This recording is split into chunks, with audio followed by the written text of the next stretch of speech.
Bonjour à tous et bienvenue chez moi. Enfin plutôt chez Madame Fauché. Aujourd'hui, on pose nos valises chez cette grande dame qui prend un peu trop de place dans nos vies. Moi, c'est Laura, votre hôte sur ce podcast. Chaque semaine, on aborde le sujet de l'argent pour le mettre au service de vos ambitions et reprendre le pouvoir sur votre vie.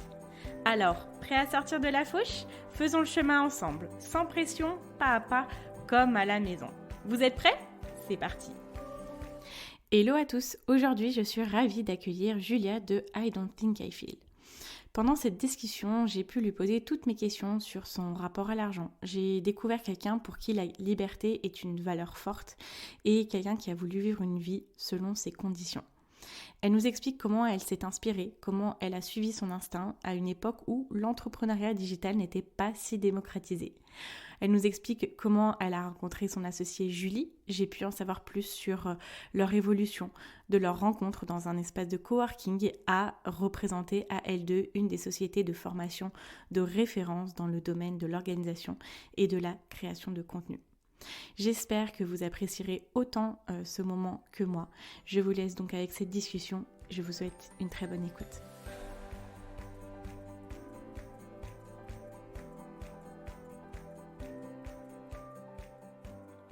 Bonjour Julia. Coucou. Comment tu vas ? Bah écoute, ça va très bien. Et toi Laura, comment vas-tu ? Je vais très bien. Je vais très bien. Je suis très heureuse de t'accueillir. Je te remercie d'avoir répondu présente à l'invitation.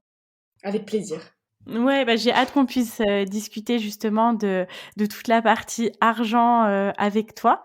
Avant de commencer, du coup, je te propose de te présenter, voilà, de nous dire qui tu es et ce que tu fais dans la vie.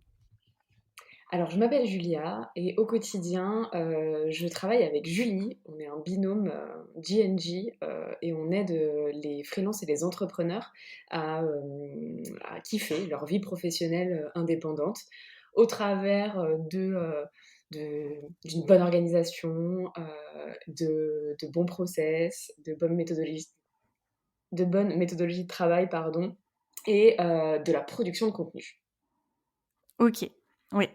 Donc, vous êtes sur un domaine sur le domaine de l'entrepreneuriat. Vous travaillez vraiment les deux en binôme. Vous avez commencé à travailler ensemble sur cette thématique ou vous êtes rejoints en cours de chemin ? On s'est rejoints, on était chacune en micro-entreprise, on s'est rencontrés dans un espace de coworking où on a travaillé pour un client commun. Moi, de base, je suis social media manager et elle est rédactrice web. Et on s'est rencontrés, ça a matché entre nous. Moi, j'avais déjà tout l'univers I Don't Think I Feel, le blog, compte Insta, etc., toute la production de contenu de base. Et j'ai proposé à Julie qu'elle me rejoigne dans cette aventure. Elle a accepté et donc du coup on est associées toutes les deux depuis maintenant 2 ans. Ok, d'accord. Bon, génial. J'ai hâte de voir un petit peu comment a commencé cette aventure, toute l'aventure entrepreneuriale.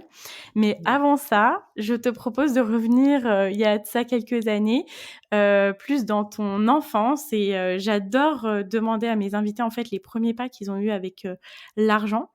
Voilà, quels ont été tes premiers souvenirs avec l'argent ? Comment toi tu étais avec l'argent les premiers moments en fait où tu y as été confrontée ? Alors j'ai cherché dans ma mémoire vraiment un souvenir, tu vois, quelque chose qui soit parlant et où vraiment la première fois je me suis dit c'est cher ou c'est pas cher, tu vois, parce qu'au final quand on est petit c'est souvent comme ça que ça se passe. Ouais. Et le premier souvenir que j'ai, c'est j'étais en cinquième et ma meilleure copine de cinquième a eu les Sims. OK. Et elle jouait aux Sims et elle me décrivait tout ce qu'elle pouvait faire avec les Sims et tout. C'était un peu la révolution du jeu vidéo à l'époque. Et moi, j'osais pas demander le jeu à mes parents parce que pour moi, il était cher. Ça coûtait 500 francs à l'époque. Euh, donc c'est horrible, j'ai l'impression Mmh. d'avoir 70 ans, d'être un fossile là, quand je parle enfant. Non, mais je te rassure, j'ai vécu les sorties des Sims aussi. C'était une grande, franchement, c'était Ouais, un grand moment quand même dans notre enfance, hein. c'était Donc incroyable, incroyable. ouais. Et moi, je savais que en fait, j'osais pas trop le demander parce que je savais que ça représentait beaucoup d'argent. Donc du coup, je jouais par procuration et je jouais même pas, en fait. C'est juste moi, je demandais à ma meilleure copine de me décrire tout ce qu'elle pouvait faire et du coup, à chaque fois, j'étais là: «Waouh, trop bien, trop cool» et je lui posais des questions et au bout d'un moment, bah, en fait, j'ai fini par en parler à table avec mes parents, à leur dire: «Ouais, moi, j'ai vu qu'Anastasia, elle avait ce jeu-là et tout, elle adore, elle peut faire ça, machin». Et puis, ben, pour mon anniversaire, qui devait être, je sais pas, 3 ou 4 mois après, ils m'ont offert le jeu et je savais que c'était peut-être pas une grosse dépense pour eux à l'époque, tu vois? Je me rends pas compte, mais pour moi, c'était un gros cadeau, quoi Ouais. et du coup, j'ai pris conscience, et j'ai chéri et du coup, bah, j'ai joué aux Sims, jusqu'à encore aujourd'hui, hein, donc finalement, bon, c'est pas la même version, mais il n'empêche que je rends hommage à ce premier gros achat, qui m'a fait mettre un premier pas dans «Ouais, moi, j'ai pas assez d'argent de poche pour me le payer, si c'est pas mes parents qui me le payent en cadeau, je ne l'aurai jamais», quoi, tout simplement. Ouais, OK. Ouais, tu avais quand même, cette notion-là de te dire: «Bon, ben, c'est quand même une grosse somme d'argent et c'est un investissement quand même, important, quoi». Ouais, tout à fait. OK, d'accord. Et après donc, quand tu as, grandi, de ton entourage, qu'est-ce que tu as retenu sur l'argent? Ça peut être des choses, positives comme un peu moins, mais, comment ton entourage en fait a façonné ta vision de l'argent? Est-ce que tu as des souvenirs par rapport à ça?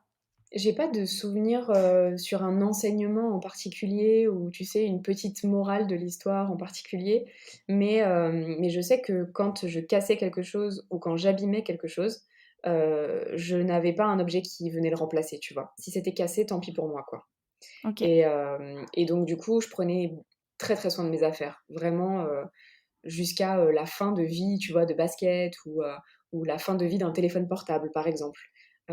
Et donc du coup, j'usais les choses vraiment jusqu'à la fin pour, pour pouvoir en profiter au maximum. Un peu comme les Sims, finalement. Je crois que j'ai continué à vraiment poncer chaque chose, que j'ai eue.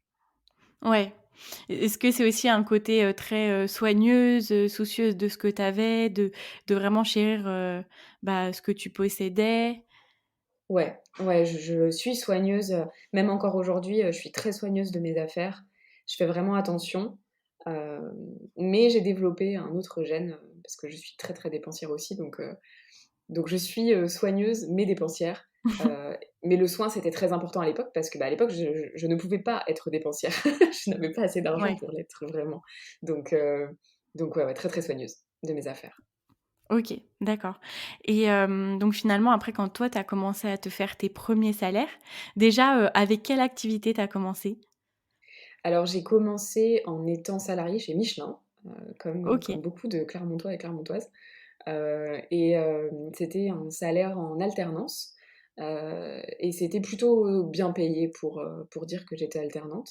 J'avais un ouais, tout petit peu plus qu'un SMIC donc c'était quand même, assez propre et du coup, ben, qui dit premier salaire, sur le compte en banque d'une fille dépensière, dit, beaucoup de dépenses, puisque je vivais encore chez mes parents à ce moment-là, donc je n'avais pas de loyer, pas de courses, rien. J'avais mon forfait de téléphone à payer, c'est tout et l'essence dans ma voiture, et donc au final, bah, j'ai dépensé 1 an de salaire chez Michelin dans tout ce que je n'avais pas pu me payer avant.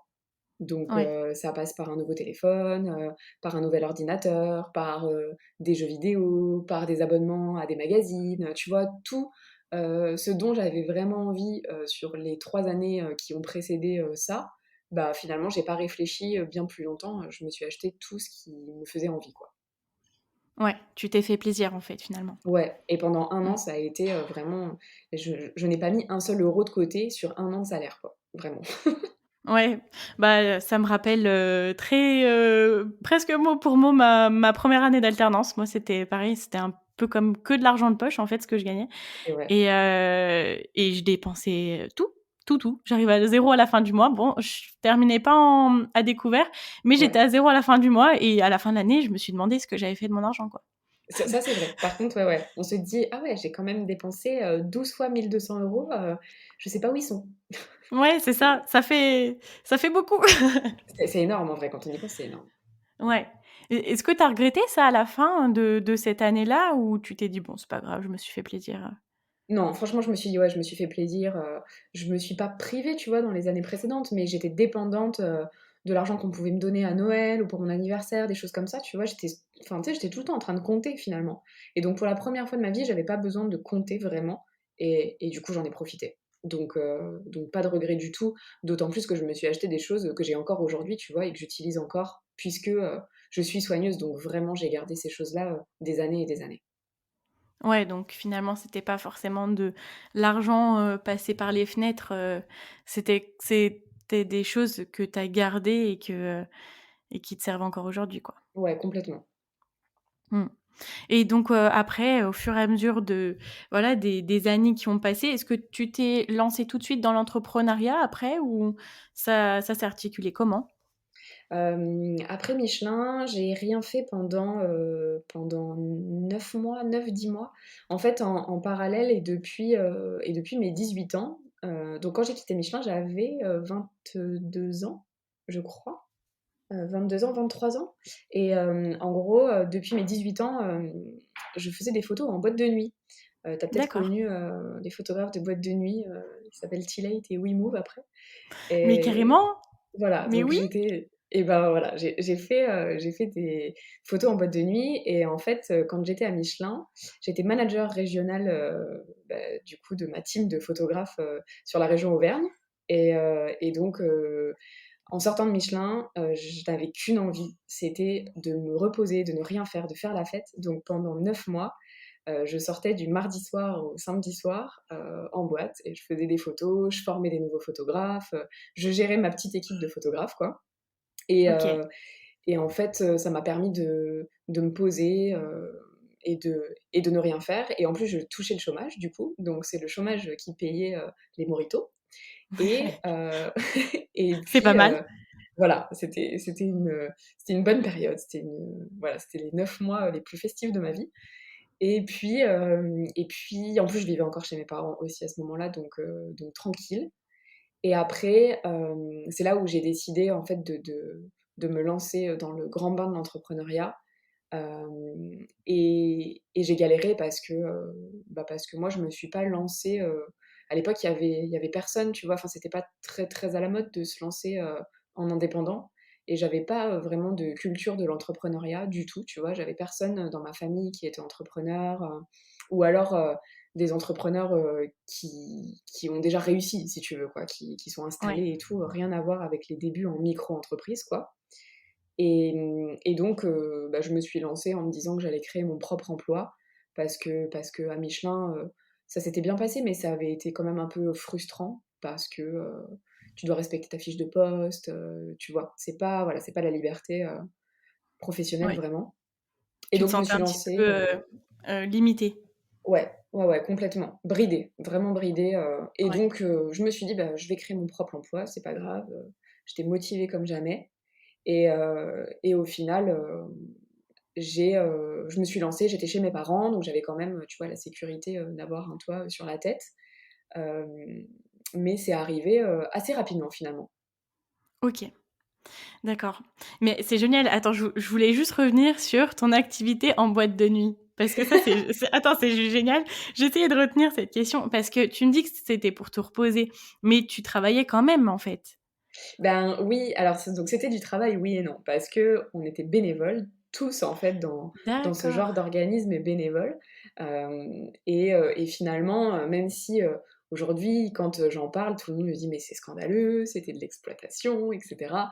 Il n'empêche que si on n'en retirait pas quelque chose de positif, on l'aurait jamais fait. Moi, j'aurais jamais fait ça pendant des années et des années. C'était, Bien sûr. donc c'était pour me reposer dans le sens où, je n'avais pas de compte à rendre à personne. C'était mon ma petite popote, c'était mon équipe, et en plus j'étais la chef, donc c'était trop bien. Ouais. Donc comme ça, je formais les photographes que je voulais, c'est moi qui gérais le planning de qui allait faire des photos dans quelle boîte de nuit, voilà, c'était du jeu quoi pour moi, c'était de la détente totale. Ouais et finalement, c'était comme un petit projet entrepreneurial, bon, qui n'était Ouais, pas, grave. rentable financièrement, on va dire, mais c'est à ce moment-là, en fait, que tu as commencé, à monter comme une entreprise, dans le mot entreprise de la façon générale, tu vois? C'est ça, je faisais de la gestion de ressources humaines, et je gérais des bénévoles. Donc c'était très dur en plus de gérer des bénévoles, en ressources Ouais, humaines. Moi qui ai fait des études en RH, c'est un peu hardcore, mais donc du coup, ça m'a fait mon petit jeu, quoi. Je m'amusais avec cette petite équipe, on s'entendait bien, c'était vraiment la bonne époque. j'adore, c'est trop génial, c'est trop génial. Et c'est la Et première puis fois que j'en parle dans un podcast, donc ça me fait trop plaisir, tu vois? ah c'est vrai? Non mais parce Ouais. que je trouve ça super parce que je pense que et je peux te demander de quelle année, tu né en quelle année? En 90. 90, ouais, donc génération années 90, enfin les enfants des années 90 ont grandi, je pense, avec, les photos en boîte de nuit. Oui, Enfin, en boîte de nuit, on avait tous les photos où le lendemain on allait voir sur le exactement. site internet le résultat de de nos exploits, tu vois? C'est génial. Exactement, et où tu redoutais la tête que tu allais avoir et tout, avec qui tu as été pris en photo, tu t'en souviens plus, c'était très drôle. C'est ça, mais c'est génial. Bah, bon petit retour en arrière en tout cas, hein, très Grave. nostalgique. OK. Bon alors du coup, pour revenir, au début de ta vie entrepreneuriale, tu me dis que ça s'est, bien passé finalement au départ. Oui. Heu, enfin, donc tu t'es lancé dans ton activité. Est-ce que tu avais au départ des objectifs? Est-ce que tu t'étais donné en tête, voilà, tu dis, «Je veux atteindre ce chiffre d'affaires», c'était quoi ton objectif? Alors, mon objectif de bébé, freelance, parce que vraiment, c'est-à-dire j'avais vraiment zéro connaissance, hein, donc mon objectif de bébé freelance, c'était de pouvoir payer mon loyer. Parce que, OK. je me suis lancée, sérieusement dans l'entrepreneuriat, en mai 2013. En tout cas, j'ai créé mon statut d'auto-entrepreneur en mai 2013 et j'ai déménagé en juin 2013. Donc dans la foulée, j'ai déménagé. J'ai quitté le foyer, parental, et je me suis retrouvée à avoir à payer, ben, un loyer, des courses, les assurances d'absolument tout, et cetera. Et donc mon but, c'était de pouvoir, bah, payer toutes mes charges. C'était ça finalement mon goal, et Ouais, ça a été la galère. Ça a été, la galère pendant 2 ans à peu près. ouais. Tu réussissais tout juste à payer ou tu étais un petit peu dans la panade, à certains moments? Je réussissais tout juste à payer. Et il y a eu un mois où j'ai été en interdit bancaire quand même, parce que, ben, mauvaise synchronisation, tu vois? Genre j'ai dû mal gérer un truc et ça m'a mis, en découvert non autorisé, et où du coup j'ai été interdit bancaire pendant 2 semaines, un petit couac quoi. Ouais, Mais grossièrement, ce que je retiens de ces 2 premières années, c'est que j'étais toujours sur le fil, tu vois? Et il fallait que je recompte, et ça, c'était très, très pénible pour moi de me mettre à recompter, bah, presque à l'euro près ce que je dépensais. ouais.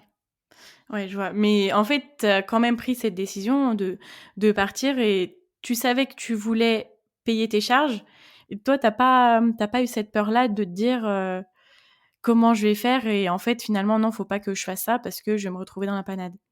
Non, parce qu'en fait, je sais pas d'où ça me vient, tu vois? Mais j'avais quand même, au fin fond de ma tête, je me disais: «Si vraiment je suis dans la merde, il y aura mes parents pour m'aider».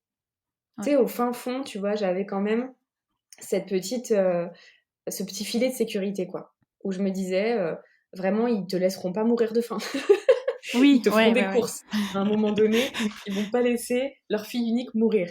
Donc tout va bien». Ouais, Mais, mais j'ai toujours fait en sorte de payer tout moi-même, tu sais, par fierté aussi un peu, quoi. Et j'avais envie mmh, de réussir. Et donc je suis fière aujourd'hui de pouvoir te dire, tu vois, que je leur ai jamais demandé un centime. Donc je suis très contente d'avoir réussi ça.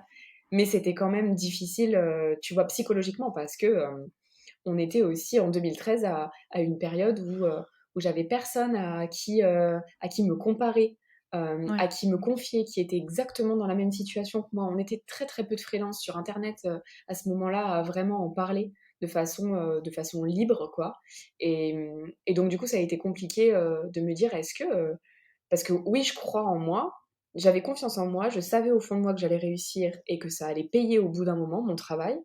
Mais en attendant, j'en étais pas sûre à 100 parce que j'avais pas vu, tu vois, quelqu'un qui avait réussi de cette manière-là, en même temps que moi, quoi. ouais. Qu'est-ce qui t'a fait tenir finalement? La soif de la liberté.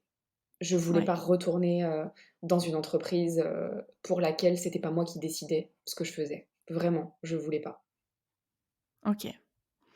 Et finalement, si tu avais pas forcément de modèle de personnes qui le faisaient comme toi, en fait, qui faisaient, qui entreprenaient de la façon dont tu voulais entreprendre, c'était quoi ton enfin, je veux dire, comment tu t'es décidée à entreprendre de cette façon-là? C'était quoi ta ligne directrice? Ou d'où est-ce que tu t'inspirais, en fait? Le feeling. Ouais. Le feeling de comment je me sentais, tu vois, en faisant des trucs. Parfois, j'essayais des choses et tu sais, une boule au ventre où tu sens qu'il y a un truc qui va pas, tu vois? Mmh. Qui Ou en gros, c'est pas tes valeurs, par exemple, j'ai prospecté par téléphone parce qu'au bout d'un moment, OK. tu sais plus comment faire pour avoir des clients donc bah, tu testes tout quoi, tu vois? Et j'ai Tu cherches des prospecté par solutions. téléphone. Voilà, c'est ça. Et à chaque, tu sais, à chaque non que je me prenais dans la gueule au téléphone, j'étais là: «Non mais en fait, je peux pas faire ça».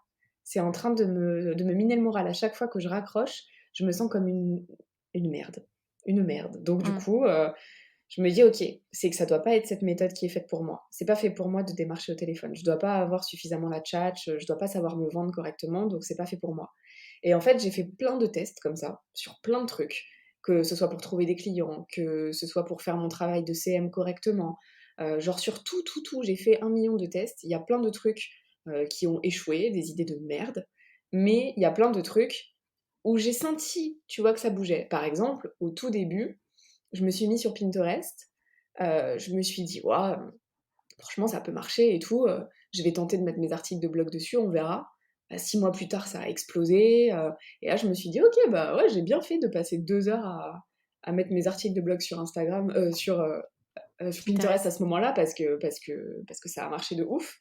Et c'est que des tests comme ça qui m'ont plus ou moins, donné une roadmap à suivre quoi, et où je me suis dit: «OK, c'est pas mal, il y a des trucs plutôt cool». Et donc finalement, j'ai juste suivi mon intuition, j'ai fait des tests. Il y a des trucs pour lesquels j'étais pas bien alignée ou un petit peu dubitative, mais je me suis dit: «Bah, je vais pas mourir bête, je vais essayer moi aussi de les faire et on verra comment je me sens et ce que ça donne». Et au final, ça s'est bien passé. Ouais, OK. Parce que là, pour bien comprendre, à ce moment-là, quelle activité tu avais? Tu m'avais parlé de community management, Ouais, c'était j'ai ça? été community manager, ouais, de 2013 à ce que le blog prenne une grosse ampleur.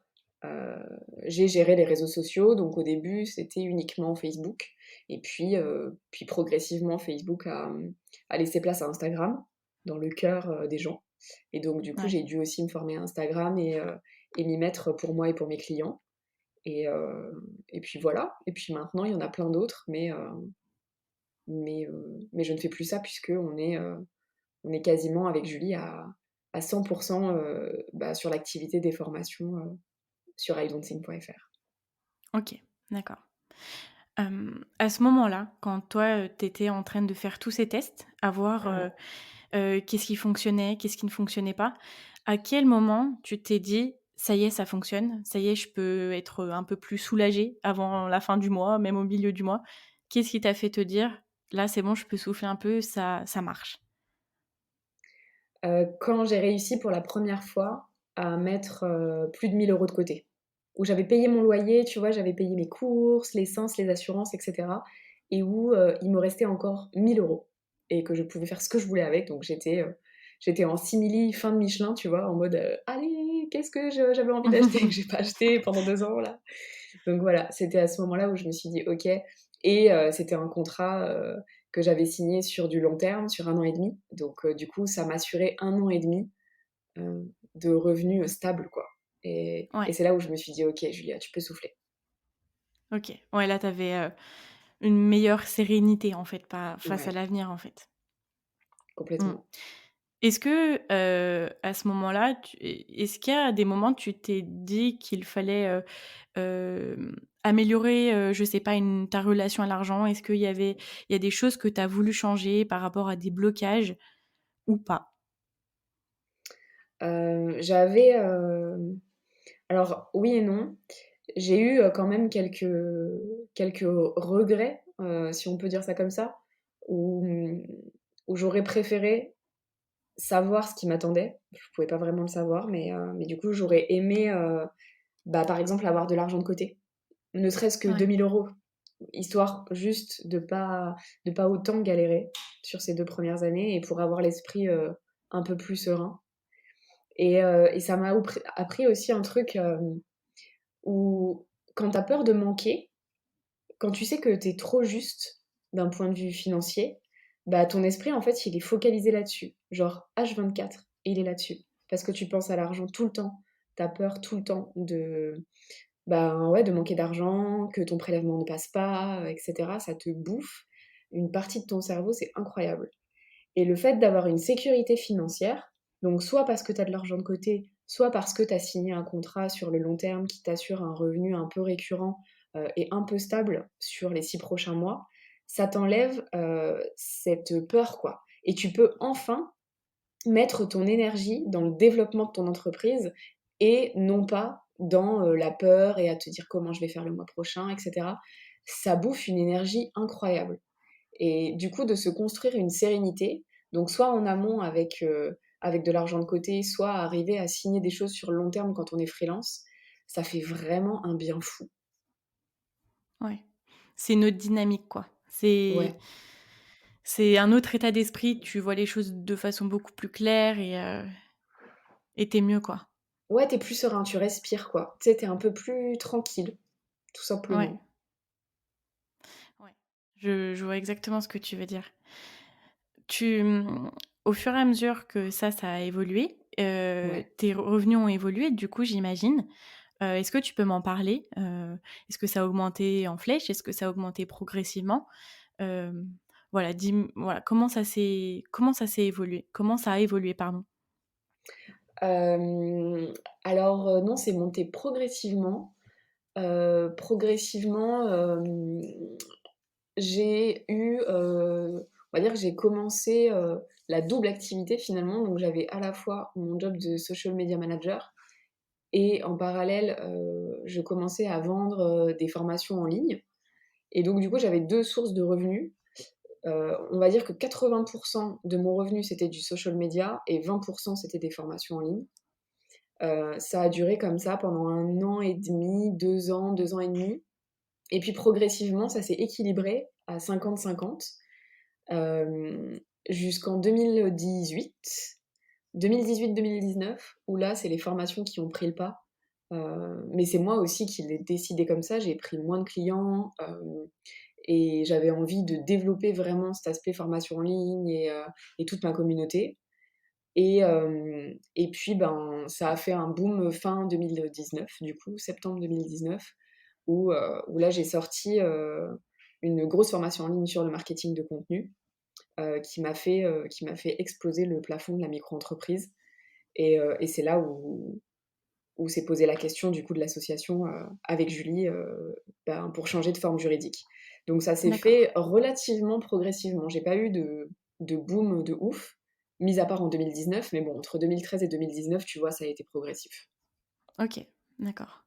Progressif, mais toujours en croissance, où tu commençais de plus en plus à te sentir, sereine, stable avec tes revenus. Ouais, complètement. Et puis vient aussi, bah, du coup, la confiance en toi de façon, générale, mais aussi, dans la façon où tu choisis tes clients, dans la façon où tu travailles et cetera. Tu vas plus vite. Hem, c'est ouais, en en globalité, tu es bien plus à l'aise et ça va mieux, quoi. Ouais, Et généralement, carrément. quand tu te sens bien, l'argent suit aussi. Ouais, tu attires, encore plus parce que tu es beaucoup plus, tu es dans une autre dynamique, en fait, finalement. C'est ça, tu dans une dynamique d'abondance, comme on dit, et non pas, de manque et de rareté et ça change, beaucoup, beaucoup de choses. Ouais. Alors à ce moment-là, quand, ça a explosé, en 2019 du coup, c'est à ce moment-là que tu as décidé de t'associer, en fait, avec, Julie, du coup? Oui. Hem, comment tu En fait, moi, je suis curieuse de savoir ce qui se passe, dans ta tête quand, bah, tu reçois, plus d'argent que d'habitude, quand tu te dis: «Waouh, ça y est, ça explose». Qu'est-ce qui se passe, en fait, en toi? Quelles sont tes émotions? Et voilà, qu'est-ce que tu veux en faire aussi de tout cet argent-là? La première émotion qui me vient, c'est: «Waouh, mais il y a autant de gens qui me font confiance, sérieusement?» Ça, C'est c'est chouette ça. vraiment la première chose, ouais et c'est aussi une façon de te rappeler d'où tu viens et tout et où je me dis: «Mais c'est incroyable vraiment qu'il y ait des gens, qui puissent dépenser autant d'argent, pour moi, parce que nos formations, elles sont pas éligibles au CPF, par exemple. Donc du coup, c'est vraiment les économies des personnes, qui viennent, jusqu'à chez toi. C'est, heu, c'est bah, voilà, c'est gage de confiance, c'est incroyable. Déjà, c'est la première chose. Et la deuxième, à ce moment-là, en septembre 2019, c'est la panique. Parce que je me dis, «OK, comment je fais? Il faut que je change de forme juridique, je sais pas faire, ça y est, je recommence du début encore une fois», tu vois? C'est de Mmh. passer de la maternelle au CP, comme on le dit avec Julie, c'est un grand pas. Ouais. Donc c'est un peu la panique. Et ça a été la panique pendant ouais 4 mois, on va dire 4 5 mois, où au final, on avait cet argent, on était trop contentes, hein, vraiment, mais il y avait d'autres challenges qui étaient en jeu, quoi. On se demandait si on allait savoir, gérer une société, parce que, il y a une trésorerie à gérer, il y a de la fiscalité à comprendre. C'est beaucoup, beaucoup de choses, qui sont radicalement différentes de la micro-entreprise. Hem et donc c'est pareil, une fois que la peur, elle s'estompe, arrive le moment où tu te dis: «Bon alors, on a de l'argent, du coup, qu'est-ce qu'on fait et dans quoi on investit finalement?» Ouais. Voilà. OK. Donc finalement, c'est plus les investissements après où on se dit: «OK, let's go». Du coup, qu'est-ce qui est important pour nous? Voilà.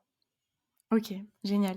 Est-ce que vous vous êtes fait accompagner à ce moment-là, du coup, quand, voilà, vous êtes dit: «Oh bah, au secours, qu'est-ce qu'on va faire Ouais. fiscalement?» tout ça? Ouais, on a pris un avocat fiscaliste et un expert comptable, et donc qui était aussi commissaire aux apports. Parce qu'il fallait qu'on apporte finalement nos micro-entreprises dans la société, donc il nous fallait un commissaire aux apports pour ça. Et donc on s'est fait épauler, voilà, par ces 2 personnes-là, qui ont été nos nounous, vraiment, à qui, on posait des questions, parfois les mêmes questions 3 fois. Mais Ouais. mais voilà, ça a été, hyper important pour nous d'être entourés, de ces 2 personnes-là. Mmh. Et ça, je trouve, c'est tellement important d'avoir des spécialistes, tu vois, par exemple, dans ce domaine-là, qui est un domaine quand on se lance dans l'entrepreneuriat, j'imagine que, sauf si c'est notre domaine, c'est quelque chose qui est assez, obscur et il faut vraiment s'y intéresser et parfois on a peur de poser des questions, parfois on a peur de tu vois, tu dis, on a parfois posé les questions 3 fois et ça c'est tu vois, des fois, tu as l'impression de te dire: «Ah bah non, bah, je vais pas trop poser de questions parce que finalement, je vais peut-être les embêter», tout ça Ouais. et c'est trop important finalement. Ah, c'est vraiment gage de sérénité aussi d'esprit de se dire: «OK, c'est bon, on a des gens qui gèrent avec nous, pour nous, on va pas se tromper, on va pas faire de conneries, tout va bien se passer». Ouais, d'être, entouré, rassuré, de savoir qu'il y a des spécialistes qui vont s'occuper de de C'est ça. choses, ouais, Ouais, ouais, qu'il y OK. a au moins une personne qui gère en tout cas quoi, tu vois? Nous, c'est panique à bord, mais les gars, on vous Voilà, laisse, on vous laisse gérer. c'est Ouais. exactement ça. Et puis après, donc tu m'as parlé des investissements. Est-ce que tu peux me donner une idée de, voilà, comment, vous avez, choisi vos investissements? C'était quoi vos priorités à ce moment-là? Alors on a fait essentiellement des paris, en vérité, Ouais, sur des outils, sur des humains, sur des stratégies, des méthodes, où au final, on a fait des tests là aussi, on s'est dit: «De toute façon, on ne saura pas tant qu'on n'aura pas essayé» et on a essayé plein de choses. On a essayé des prestataires, voilà, des méthodes, on a fait des ads, on a fait plein de choses. On a mis, de l'argent, sur plein de choses pour voir ce qui fonctionnait et ce qui ne fonctionnait pas et ce qui nous permet aujourd'hui de vraiment savoir ce qui fonctionne et ce qui ne fonctionne pas et comme ça le tri, il est déjà fait et c'est ce qu'on a ouais, fait, bah, sur toute l'année 2020. On a fait que des tests comme ça. OK. Co moi, ma question, c'est comment tu te dis, bon, bah, tu veux développer ton entreprise. Les tests que tu fais, c'est des tests, évidemment qui te prennent du temps. Comment est-ce que tu te dis, «Je vais prendre ce temps-là sur des choses peut-être que je ne pense pas, qui peut-être ne seront pas, comment dire? Qui ne vont peut-être pas m'aider, mais Ouais, que qui tu vont pas restes porter leurs sereine». fruits. Voilà, c'est ça Ouais. et que tu restes sereine en te disant, tu vois, tu pourrais dire: «Ah bah, peut-être que je perds mon temps là-dessus ou pas». Tu vois? Comment tu gères ça? Eh bien, je me souviens de comment j'ai commencé et que j'ai commencé par plein de choses et qu'il y a plein de choses pour lesquelles, j'étais persuadée de pas perdre de temps et que c'était super utile et qui, au final, m'ont fait perdre un temps fou et avec le recul, je me rends compte que j'ai fait des trucs, j'aurais pu ne rien faire, ça aurait fait la même chose et d'autres choses où j'étais persuadée de perdre mon temps. Genre, par exemple, quand j'ai mis tous mes articles sur Pinterest, j'étais persuadée de perdre mon temps. Mais j'avais que ça à faire de mes journées à l'époque, donc je Ouais. l'ai fait et au final, c'est ce qui m'a fait décoller en 2015-2016. Donc, du coup, j'essaie de me souvenir de ça et de me dire: «Julia, il faut que tu enlèves tous tes préjugés là. C'est pas parce que, tu vois, cette tâche, elle est pas sexy ou qu'elle est vraiment, chiante à réaliser et longue, qu'elle va pas porter ses fruits. Donc, fais le test et tu verras. Les chiffres ne mentent pas et nous, on se base vraiment là-dessus». Ouais. Mais c'est trop intéressant parce que, tu vois, parfois, on peut être en train de faire des choses et se dire: «Ah bah non, ça, j'ai pas envie de le faire parce que j'ai l'impression que ça va me faire perdre mon temps et que je vois pas tout de suite la solution, enfin le que je vois pas que ça va me rapporter en termes de temps, d'argent Mmh, ou d'autres bénéfices» et tu sais, cette course à se dire: «Bon, bah, il faut que je sois plus productif», mais en fait, finalement, des choses qu'on veut faire pour être productif ne le sont pas forcément et d'autres choses, même si elles en ont pas l'air, le sont beaucoup plus. complètement. Et c'est pour ça aussi que je suis une enfant du marketing de contenu, tu vois? C'est que je suis née avec ça, c'est ce qui m'a fait décoller, c'est ce qui m'a fait trouver des clients, sans que j'ai plus jamais à prospecter notamment. Et en fait, c'est de la résilience, quoi. C'est tu travailles, au début, tu as pas de résultat, il se passe rien, mais tu lâches rien quand même, tu vas au bout de ce que tu t'es dit que tu ferais, tu y vas et ça finit par payer. Je pense qu'à partir du moment où tu mets la bonne énergie dans tes actions, il y a forcément des bonnes choses qui en découlent. Que tu les vois pas forcément tout de suite, parce que, bah, ça paye pas forcément tout de suite et l'entrepreneuriat, c'est beaucoup ça, mais ça finit toujours par payer à un moment donné et il faut arriver à penser, et à se dire: «Ce que je fais aujourd'hui, ça paiera dans 1 an, 2 ans, 3 ans, mais ça paiera un jour, c'est sûr». Parce que le travail paie. Ouais, carrément. Et puis parce que aussi, quand on se met dans quelque chose, on s'y met parce qu'on a des raisons, parce qu'on se dit que ça Oui. peut fonctionner et qu'il faut continuer, quoi. C'est ça et que si tu n'essaies pas, tu sauras jamais si ça aurait fonctionné ou pas. Mmh. Ouais, c'est trop intéressant. J'ai noté faire des tests, tu vois? Parce Ouais, qu'à côté, je prends des notes. Faire des tests, essayer et voilà, même si on a l'impression de perdre notre temps, il faut le faire, quoi. il faut le faire et c'est vraiment dans les tests et aussi qu'on peut trouver il y a plein d'autres avantages à faire des tests. Déjà, donc le premier c'est que ça peut payer à un moment donné et que c'est peut-être, notre future stratégie. Mmh. Mais ça peut aussi te faire découvrir, plein de choses, auxquelles, ben, tu aurais pas pensé. Par exemple, quand moi je me suis mis à écrire des articles de blog à raison de 2 par semaine, pendant des années, ça m'a appris à faire moins de fautes d'orthographe, ça m'a appris à découvrir, peut-être des sujets que jamais j'aurais, ben, pu creuser si j'en avais pas fait un article de blog, plein de choses comme ça en fait, on se découvre des passions, on découvre d'autres entrepreneurs, d'autres freelances avec qui, tu peux faire des collaborations, ça peut devenir ton business bestie. Il peut se passer plein de choses, ça peut devenir ton associé plus tard sans même que tu le saches, c'est incroyable. Ouais, c'est génial et finalement, en fait, c'est investir son temps. Tu vois? On parle, d'argent, bah, Mmh, puis on est dans un podcast, qui parle d'argent, mais investir son temps, je pense que c'est encore plus puissant que d'investir son argent. aussi, c'est vrai. Le temps, c'est de l'argent, tout ça. Je pense que c'est très lié, hein. Ouais, bah, carrément. Puis après, si tu veux réfléchir vraiment de façon hyper pragmatique, tu te dis: «Bon, bah, une journée, à combien, quel chiffre d'affaires je fais en une journée? Ben, voilà, mon temps, en une journée, il vaut ça, quoi». Donc tu Complètement, dis: «Tu autant ton temps que ton argent». ouais. Quel conseil tu aurais à donner à des personnes qui démarrent et qui ne savent pas trop, comment faire et justement qui ont un peu peur, d'investir leur argent? Qu'est-ce que tu leur dirais? Et qui ont vraiment envie de le faire, mais qui ont peur? Je dirais qu'il faut le faire par priorité. Heu, donc priorité, si on reprend, un peu le fil, de ma gestion de l'argent depuis le début, j'ai commencé par payer mon loyer, mes courses, la base. pour vivre Ouais. correctement, avoir un toit.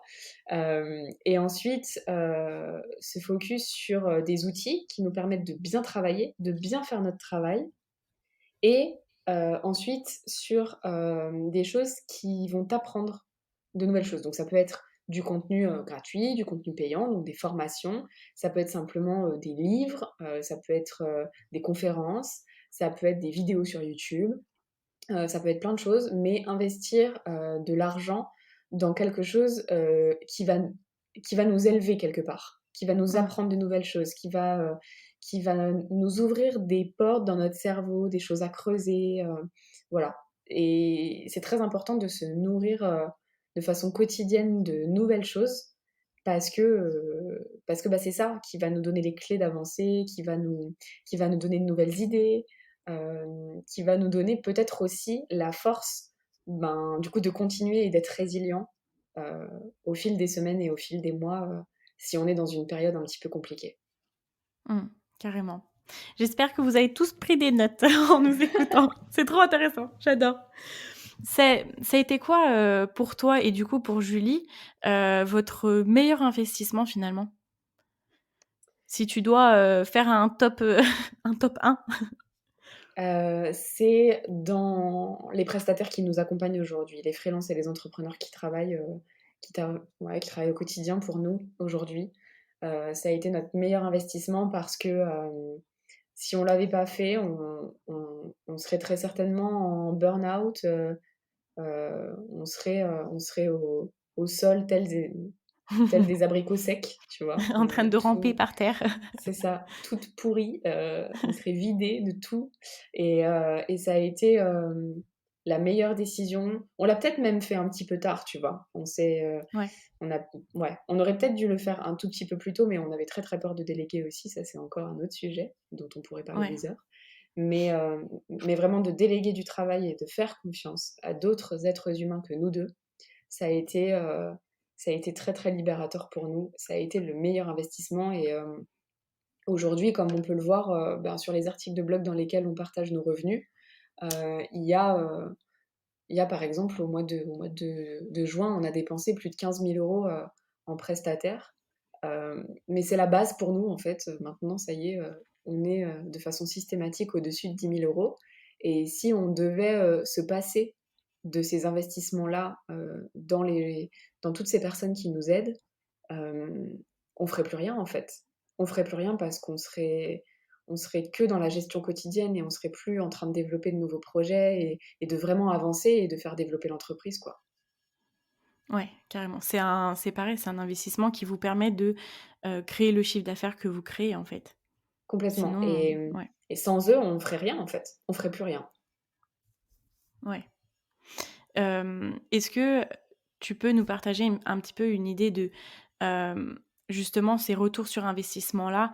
Quel chiffre d'affaires aujourd'hui, que ça soit annuel? Parce qu'en plus, je sais que vous le partagez sur votre blog et d'ailleurs vous Mmh. en avez, parlé sur, Instagram, récemment, que vous n'allez plus forcément trop en parler. Est-ce que tu peux m'expliquer Alors en ce qui s'est fait, passé? quand j'ai commencé à faire ces articles de blog, bilan, financier et émotionnel, j'étais en micro-entreprise et donc OK. en micro-entreprise, on déclare notre chiffre d'affaires une fois qu'il est encaissé. Donc sur les articles de blog, je mettais le chiffre d'affaires que j'avais encaissé et ça correspondait à ma déclaration et cetera. Donc c'était très exact, c'était mensuel, et c'était parfait. Ouais, Sauf que en société, tu ne comptes pas comme ça. On compte le chiffre d'affaires qui est facturé et qui n'est pas forcément encaissé. Donc du coup, c'est quand même radicalement différent parce que, hem, un mois, par exemple, on peut dire qu'on a gagné, 10 000 €, donc c'est des virements qu'on a eus sur notre compte en banque, mais ça se trouve, on en a facturé 60 000 et ce qui compte d'un point de vue comptable quand tu es en société, c'est ce que tu as facturé. Donc finalement, c'est les 60 000 qui comptent et OK. donc ça, c'est un exemple parmi tant d'autres de choses qui changent entre la micro-entreprise et la société et en fait, au fur et à mesure qu'on a constaté ces changements-là, on s'est dit que c'était plus du tout pertinent de, de partager les chiffres de cette manière-là parce qu'on ne compte plus comme ça. Aujourd'hui, en société, on compte en années, en fait. On a un chiffre d'affaires sur l'année et c'est ça qui compte finalement. On a notre chiffre d'affaires, nos dépenses et notre bénéfice. Et c'est beaucoup plus intéressant de partager un bilan annuel quand on est en société plutôt que mensuel. Parce que mensuel, tu peux faire des mois à moins 30 000 comme des mois à plus 90 000. Mais du coup, les gens qui lisent ça, vu qu'ils les lisent de manière mensuelle, c'est très très compliqué de se souvenir de ce qui s'est passé 3 mois plus tôt. Attends, mais là, elles font moins 30 000, mais comment elles vont s'en sortir? Mais ils ont oublié que Ouais, 3 mois plus tôt, on a fait plus 90, tu vois. Donc du coup, c'est trop compliqué. C'est trop compliqué ouais. de faire suivre les gens vraiment là-dedans. Et en plus de ça, d'un point de vue purement émotionnel, pour le coup, c'est pas parce qu'on a fait 60 000 euros de chiffre d'affaires que notre mood, il est up de ouf et qu'on est trop contente. C'est vraiment, genre, on se rend compte que C'est plus on détaché. avance, plus ouais, c'est ça, plus les émotions n'ont rien à voir avec ce qu'on a pu facturer, quoi.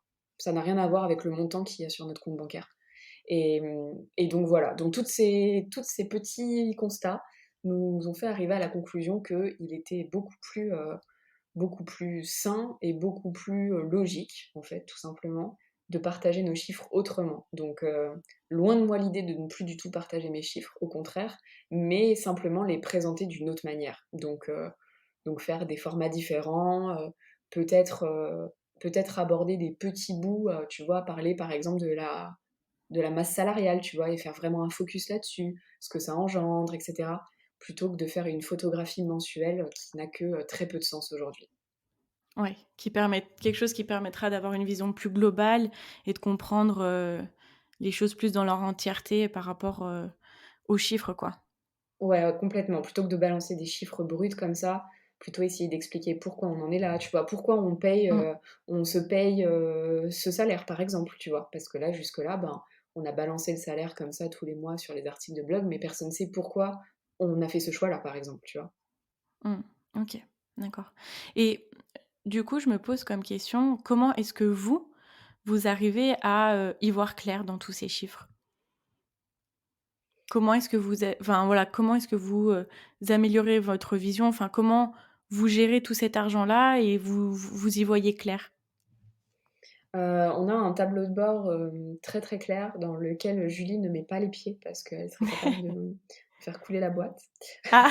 D'accord, c'est plus toi qui es dans les chiffres alors? Ouais, c'est plus moi qui OK. suis dans les chiffres. Après Julie, elle progresse beaucoup, hein, tu vois? Je la tacle un petit peu, mais et puis c'est mignon, hein, mais elle progresse beaucoup et de plus en plus, elle arrive à prendre des décisions et tout et à comprendre comment ça se passe et comment même moi aussi je fonctionne et donc on a un gros tableau de bord, qui suit absolument tout ce qu'on facture, tout ce qu'on dépense, et qui nous permet de suivre finalement ce qui se passe d'un point de vue de la trésorerie.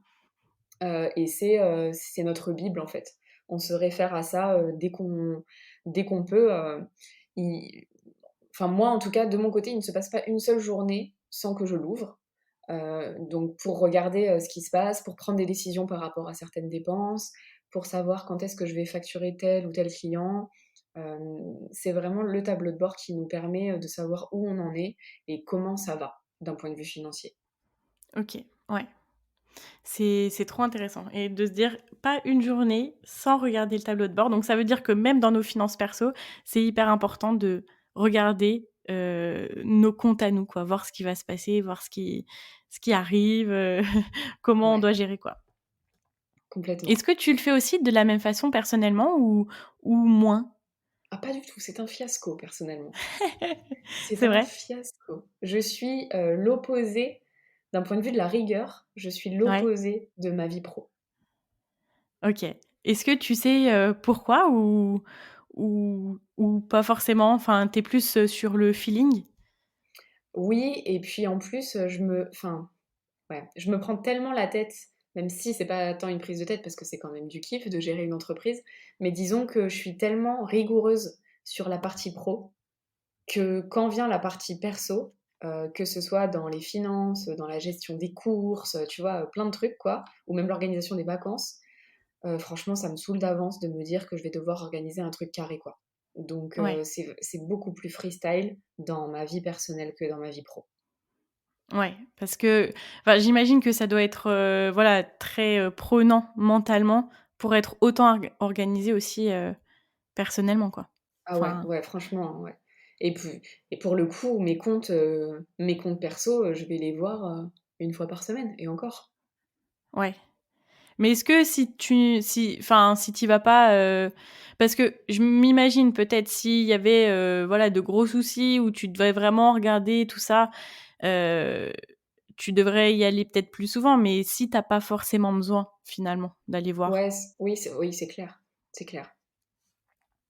C'est clair, il y a pas forcément, de choses ouf. Là, c'est vrai, tu vois, avec les travaux dans mon nouvel appart et cetera, oui, j'ai regardé parce qu'avec les prélèvements et tout, ça peut me mettre à découvert ou des choses comme ça, donc je fais attention. Mais sinon, en règle générale, je sais plus ou moins ce que je dépense et je sais que je ne dépense pas plus que ce que je me verse en salaire. Donc quoi qu'il arrive, il y a pas de raison qu'il se passe un truc de ouf, quoi. Ouais, carrément.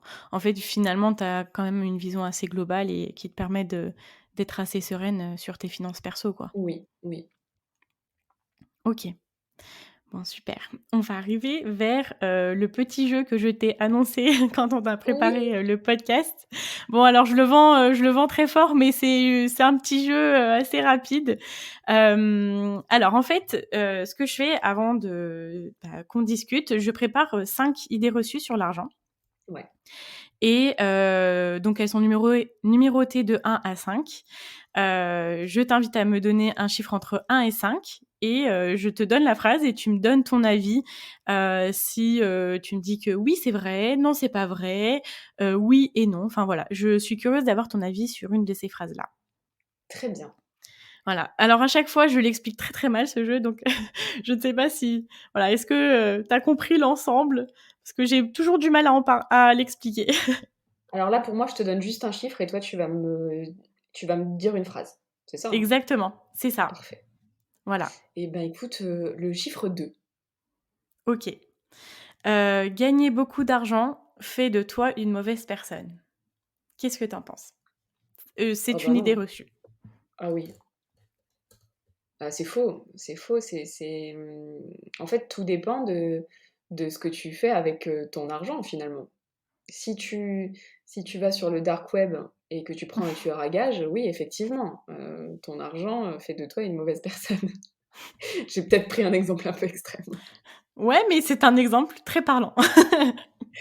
Voilà, après, si absolument tous tes revenus, tu les redistribues ou tu les investis dans des choses qui te permettent de développer ton entreprise et donc de diffuser ton message s'il est positif à un maximum de personnes ou d'aider un maximum de personnes sur cette planète, bah, tu beau être multimillionnaire, bah, du coup non, tu n'es pas une mauvaise personne. Du tout. Mmh, totalement. Je ne peux être que, très, très d'accord. Bon, alors ça va, on est d'accord. On va arriver vers les questions de la fin. Oui, Je voulais te poser une question, je la pose pour la première fois. Est-ce que pour toi, tu considères, avoir réussi financièrement? oui, Ouais. Dans quel oui, sens? Pour toi, c'est quoi la parce réussite que, financière? c'est pouvoir, dépenser ce que tu veux, dans ce que tu veux, au moment où tu en as besoin. OK. Et donc, à partir du moment où j'ai pu, sans me poser trop de questions, m'acheter une formation, m'acheter, un nouvel iMac, m'acheter un nouveau téléphone, me payer un coaching. À partir du moment où tu peux te payer, ce genre de choses qui nécessitent quand même un minimum d'investissement, sans te poser trop de questions, c'est que du coup tu as réussi à gérer tes finances pour en arriver là et que tout va bien en vérité. Mmh, totalement. Bah, génial. Qu'est-ce qui t'inspire au quotidien? Que ça soit même ta vie perso ou pro? Beaucoup de choses, beaucoup de jeux vidéo, Ouais. Les Sims beaucoup d toujours? alors, par période, franchement, j'ai des périodes où je vais jouer pendant 2 semaines, ouais. Ouais, ça m'arrive Ouais, encore. Ça m'arrive ouais. encore. Mais les Sims, j'ai Mmh. l'impression, c'est pour tout le monde comme ça. C'est tu te mets dedans pendant une période. Après, t'en entends plus parler pendant 6 mois. Tu veux plus Ouais, les voir et après tu t'y remets et tu penses qu'à ça. exactement. C'est des fois, c'est 3 soirs d'affilée de 18h à minuit et après, plus pendant 6-8 mois, ouais. C'est un peu ça. Ouais. Et ouais, les jeux vidéo, m'inspirent beaucoup et en même temps, je joue beaucoup à des jeux de gestion aussi donc quand j'arrête de jouer à gérer mon entreprise à moi, ben, je gère, celle de quelqu'un d'autre dans les jeux. Donc c'est un Tu joues peu à ça rejoint un peu quel ce que tu jeu de disais. gestion? Je joue beaucoup à RimWorld, j'adore RimWorld. OK. Il est pas très, très connu, c'est un jeu indépendant, mais il est génial. Voilà. Ouais. Et je joue aussi à des jeux de gestion un peu plus fun, par exemple Two Point Hospital, ça c'est drôle. OK. Voilà. Je suis trop contente que tu parles de ça parce que je trouve que les jeux, sont une super, enfin, un super apprentissage pour, apprendre à gérer plein de choses, mais aussi l'argent, tu vois? Ouais, Et moi, c'est, enfin, pour te raconter un peu, c'est quand j'ai joué à un jeu de ferme que je me suis rendu compte que investir c'était génial, tu vois? Puis quand on joue à ces jeux-là au début, bah, voilà, je devais peut-être avoir 14 15 ans et tu dis: «Ah ouais. ouais, donc si tu récupères de l'argent, tu peux acheter une meilleure machine qui te permet de produire plus et de vendre plus et après plus tu vends, plus tu récupères de l'argent qui te permet de réinvestir et cetera» et ça permet d'avoir une logique géniale, je trouve. Bah, c'est vraiment, tu vois, pour le coup, quand tu n'as pas, les moyens, en règle générale financiers, humains et cetera, de gérer une entreprise, du coup et de faire ces exercices par toi-même, le fait d'y avoir accès dans un jeu vidéo où on te propose de gérer une entreprise, dans un jeu vidéo, tu te rends compte en fait, des problématiques auxquelles tu vas être confronté, quoi. Par exemple, un jeu vidéo qui s'appelle Little Big Workshop, je ne OK, sais pas si tu connais, c'est sur PC et sur Switch, OK. qui t'apprend, où tu dois gérer une entreprise, qui fabrique, des jouets et des vélos, des trucs, enfin bref, voilà. C'est une petite factory, quoi et en fait, là-dedans, tu dois répondre à des challenges, du genre, bah, il va falloir embaucher parce que tu as de plus en plus de commandes, donc il va falloir embaucher à un moment donné, pour pouvoir répondre aux commandes. Si du coup ton bois, il est de mauvaise qualité, ben, du coup, tes clients, ils vont aller voir la concurrence, tu vois? Et je trouve Ouais. que ça te met dans une situation qui est pour de faux, du coup, donc il y a pas d'enjeu vraiment réel, mais ça te met dans la tête, je trouve, des notions, de gestion d'entreprise qui sont pas négligeables et que quoi qu'il arrive, même si on compare une vie réelle à un jeu vidéo, il n'empêche qu'il y a des similitudes à un moment donné et où tu repenses à des jeux auxquels tu as joué et où ça t'y fait penser, quoi. Ouais, mais c'est génial. Je suis trop contente qu'on en parle. Je vais noter, dans la description, du coup, les jeux que tu as cités et comme je suis, fraîchement sur la Switch, je vais, vite aller voir, tu m'as parlé de Little Big Workshop, c'est ça? Ouais, c'est ça. Mais je te ferai une liste si tu veux. Je te ferai un petit mail, avec une petite Ah liste ouais de jeux sur Switch. et ben, je veux bien parce que, je me suis mise dessus il y a pas longtemps et justement, je voulais trouver des jeux comme ça et j'arrivais pas à trouver, lequel me plairait. Puis bon, comme, voilà, tu veux tester un petit peu avant de jouer, enfin, tu sais pas trop donc du coup, quand je sais pas, j'achète pas donc Ouais. j'en ai peu acheté, tu vois?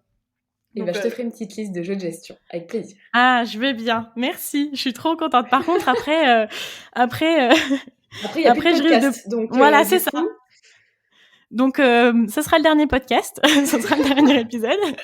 Merci Julia d'avoir été là dans le dernier épisode. Je vais jouer à la Switch pendant 7 jours sur 7. ah Énorme. là là. Mais voilà, les Hem, jeux vidéo m'inspirent oui, beaucoup, c'est vrai. ouais.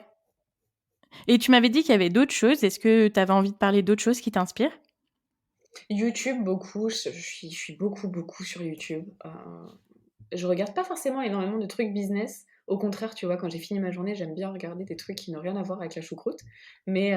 Mais je passe énormément de temps sur YouTube et sur Twitch aussi à regarder voilà, des contenus divers et variés. Ça me donne des idées de plein de trucs. Voilà, je me nourris beaucoup de ça. Et voilà, et je suis très, alors après ça fait très, très stéréotype, tu vois, de filles du web, de filles qui déconnectent jamais et tout, mais vraiment, le web est une passion à part entière. Je pourrais passer, des heures, à me perdre sur internet, jusqu'à des heures, tu vois, pas possibles. Et genre vraiment, c'est ma récréation, c'est à la fois mon taf aussi, mais c'est, voilà, c'est un truc de ouf à quel point je me nourris de tout ce qui est digital, les outils et tout. Je suis vraiment passionnée par tout ça. Et Ouais. voilà, donc du coup, je suis un peu à l'opposé et ça doit exaspérer toutes les personnes qui se disent ah, mais elle devrait aller marcher dans la nature, faire du sport, aller cueillir des jonquilles, tout ça, les champignons. Et ça, je l'ai fait pendant toute mon enfance. Et donc du coup, c'est bon, j'ai fait le tour. J'ai Ouais. pêché, j'ai fait plein de choses, du camping et tout. Et aujourd'hui, j'ai envie, je sens que j'ai encore énormément, énormément de choses à apprendre sur le web. Et voilà. Donc du coup, j'arrive pas trop à m'en détacher. Au grand désespoir de Julie même, hein, parfois, qui elle me dit: «Mais sors un peu, va marcher». Regarde le Mais voilà, ciel. c'est ça. Alors que Ouais. ouais, c'est vrai que pour le moment, c'est pas trop, heu, c'est pas trop ma priorité et c'est pas trop mon centre d'intérêt, en tout cas là pour le moment, depuis quelques années. Ouais, je peux comprendre. Mais après, c'est vrai que, tu vois, on «diabolise» entre guillemets, souvent le fait d'être, beaucoup derrière les écrans, derrière un téléphone, derrière un Ouais. ordinateur. Mais dans un sens, si c'est ce qu'on aime et si c'est déjà ce qui nous permet de vivre, vivre notre passion, ce qui nous permet de je sais pas, gagner notre vie, de nous sentir libres, c'est un domaine comme un autre, quoi. Ouais, ça peut nous apporter énormément. Enfin, je veux dire, moi, je pense que s'il y avait pas internet, j'aurais jamais appris tout ce que j'ai appris au fil de ces dernières années. Mmh. Je trouve que ça nous permet d'avoir une ouverture d'esprit et d'apprendre sur tellement plein de sujets. Je trouve ça je trouve ça juste, génial, quoi. Ouais, mais je suis tout à fait d'accord avec toi. Ouais. Tu vois, des fois, j'ai des personnes dans mon entourage qui sont pas du tout, tu vois, réseaux sociaux, qui sont très peu sur YouTube. Tu vois, parmi mes amis d'enfance, je suis, je pense, la seule alien qui passe ma vie sur YouTube, qui passe ma vie sur Instagram et tout. Ouais. Et des fois, tu vois, ils vont aborder des sujets et je dis: «Ah bah oui, ça, c'est ça». Enfin, tu vois, des sujets, mais hors sujet, pareil. Et elles vont me dire: «Mais comment tu sais? Comment tu es au courant de ça? Comment?» Je dis: «Bah, YouTube ou je sais pas, enfin, internet, quoi». C'est ça, on Et est connectés H24. bah, ouais, et puis on peut apprendre sur tellement plein de sujets. Enfin, des fois, la dernière fois, je regardais des reportages sur la Corée du Nord, je me renseignais sur les IVG, enfin, tu vois, des trucs, tellement qui n'ont rien à voir, mais on a accès à toutes ces informations et je trouve que c'est hyper précieux, quoi. Ah, moi, en ce moment, je suis à fond sur les frelons. Ah ouais? Voilà, j'ai essayé de savoir un maximum de choses sur les frelons asiatiques. Donc ça ne me OK. servira peut-être jamais dans ma vie, mais voilà. Ouais, mais je sais pas, c'est trop intéressant. Puis après, quand tu te prends de passion d'un sujet, tu regardes tous les documentaires Ouais, qui c'est qui ça. sont possibles. Puis après, tu es déçu parce qu'il y a plus de documentaires qui t'intéressent et puis tu dois passer à autre chose. Voilà, complètement. Énorme, c'est génial. Alors j'ai 2 dernières questions pour toi. Mmh. Quelle serait, enfin quelle personne est-ce que tu aimerais voir ou entendre plutôt dans le podcast pour, parler d'argent? Il y a du monde quand même, hein. Tu peux me faire Mmh, un top 3 si c'est trop dur à décider. pour le coup, je verrais bien Pauline Sarda, OK, qui gère aussi une société, mais en solo. Et on a eu cette discussion il y a pas si longtemps où je lui disais: «Mais moi, j'aurais peut-être jamais passé le cap de la société si j'avais été toute seule, s'il y avait pas eu Julie». Et on a eu OK. un petit débat où elle me disait: «Mais bien sûr que si, tu l'aurais fait». Et moi je lui disais: «Mais bien sûr que non». C'est une discussion qui n'en finit pas, tu vois? Et Ouais. donc du coup elle serait plutôt pertinente sur le sujet pour voir comment elle gère, son argent en solo, comment, elle se débrouille, et même son historique un peu avec l'argent, ça peut être intéressant. Ouais, bah, écoute, c'est noté. Merci pour l'idée. Je la contacterai. Cool. Dernière question qui est, la question signature du podcast. Oui. Julia, c'est quoi pour toi mettre l'argent au service de tes ambitions? Hem, alors déjà, l'ambition pour moi, c'est d'être capable de se projeter, c'est d'assumer, ses envies, qu'elles soient, toutes petites ou gigantesques, et vouloir atteindre ses objectifs. Et donc, dans un second temps, c'est donc accepter de réinvestir ce que tu gagnes, dans tes projets, dans tes rêves, et dans tes envies, en fait. Et c'est vraiment, faire en sorte que tout ce que tu gagnes, enfin moi en tout cas, ma vision que j'ai, c'est tout ce que je gagne, je le réinjecte de façon systématique dans mes projets et dans mes rêves, Ouais, dans mes envies, voilà. j'adore. Ok. Merci beaucoup pour ton partage. Bah, avec plaisir, c'était trop cool. Ah bah, je suis contente que tu aies passé un bon moment. Où est-ce qu'on peut te retrouver? Alors sur idon'tthink.fr ou sinon sur Instagram, c'est I don't think I feel avec des points entre chacun des mots, pas du tout compliqué. Ok. Et, et voilà, hein, en story sur Insta ou directement sur le site internet où on peut retrouver tous les articles de blog, les formations, etc. La présentation de Julie aussi d'ailleurs. Ouais, Voilà. ok. Bon, bah parfait. Tout ça sera en description du podcast, du coup, si vous voulez aller retrouver Julia et Julie. Je te remercie énormément. J'ai passé un super moment et merci pour tous ces enseignements. Bah, merci beaucoup à C'est toi très pour inspirant. l'invitation. Je suis très contente d'avoir réussi à placer Tillate, WeMove et les jeux vidéo, vraiment. Je suis trop contente. Carrément. Qui l'eût cru dans un podcast où on Incroyable, parle d'argent? incroyable. Exactement. Exactement. Bon, bah merci à toi et puis à bientôt. À très bientôt. Ciao, merci. Ciao, ciao. Voilà, bah écoutez, j'espère que cet épisode vous a plu. Il touche à sa fin et je souhaite encore une fois remercier Julia de tout cœur de s'être prêtée au jeu, d'avoir répondu à toutes mes questions, d'avoir donné autant d'informations puissantes et vraiment précieuses. J'espère que vous aussi vous avez pris des notes autant que j'en ai pris. Si cet épisode vous a plu et que vous pensez que quelqu'un de votre entourage pourrait vraiment apprendre énormément de choses en l'écoutant, je vous invite à le partager au maximum ou alors à venir me mettre une note de 5 étoiles sur Apple Podcast ou sur une autre plateforme ou à mettre un commentaire et me donner votre avis là-dessus. Ça m'aidera à justement pouvoir le partager à plus de monde et qu'il soit beaucoup plus visible. Je vous remercie d'avoir été là, je vous dis à très vite pour un nouvel épisode et en attendant, surtout, n'oubliez pas que vos ambitions n'attendent pas. Ciao ciao.